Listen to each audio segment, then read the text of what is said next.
So just thought I'd share this little thing with you. Anytime I carve any bits off or have any leftover pieces, I stick it in a jar with water and let it sit overnight, and then the next day I have this paste which is called slip, and you can use that for adding pieces, filling in cracks. It's just good to have around just for little things. Also, if you leave it long enough and the majority of the moisture dries out, it'll actually reconstitute itself back to its original form, and you can use it as clay again. So don't throw out any of the pieces, even like the little dust particles you can use to make this stuff, which comes in handy at random times. Okay, so I've just spent the last little bit outside. I cut the legs off. I gave it a good sand.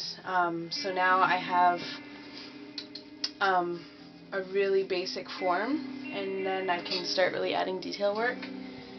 I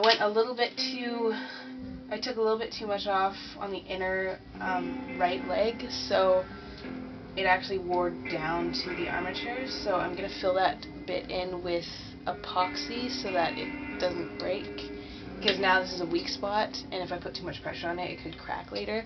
So I'm going to use epoxy instead of using Ladol, just to make sure that it doesn't break later, which I recommend you doing for any kind of breakage that you have, just to be safe. So yeah, I think the next thing I'll do is cut these holes, probably take the inside out now because it's fairly well dry, fill in the cracks on the inside, and then start building up the details.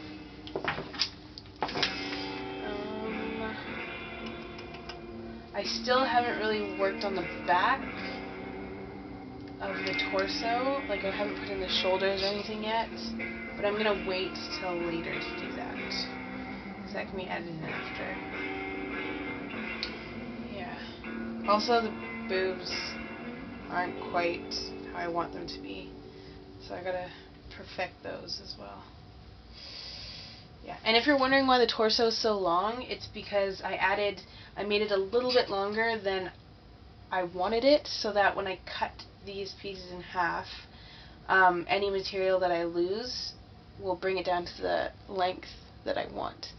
And if it's still too long, then I can cut it down. It's just easier to take away than it is to add, so I just added that little extra bit of length in here to compensate for whatever clay that I lose when I make the cuts for the torso joint.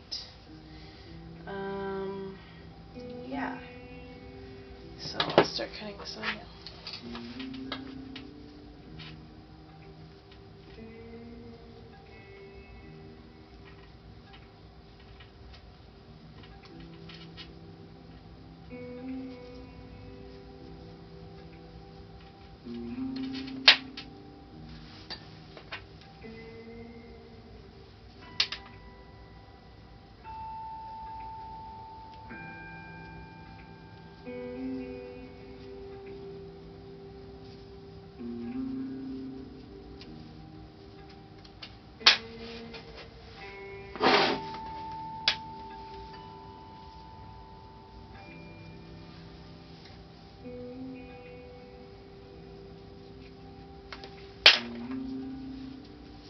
So I can see that the inside is still wet, which I didn't know. Obviously it didn't have enough time to dry. So I'm not going to fully carve this out or else it'll start cracking. So I'm leaving that little extra bit, and then I can sand that off once it's fully dry.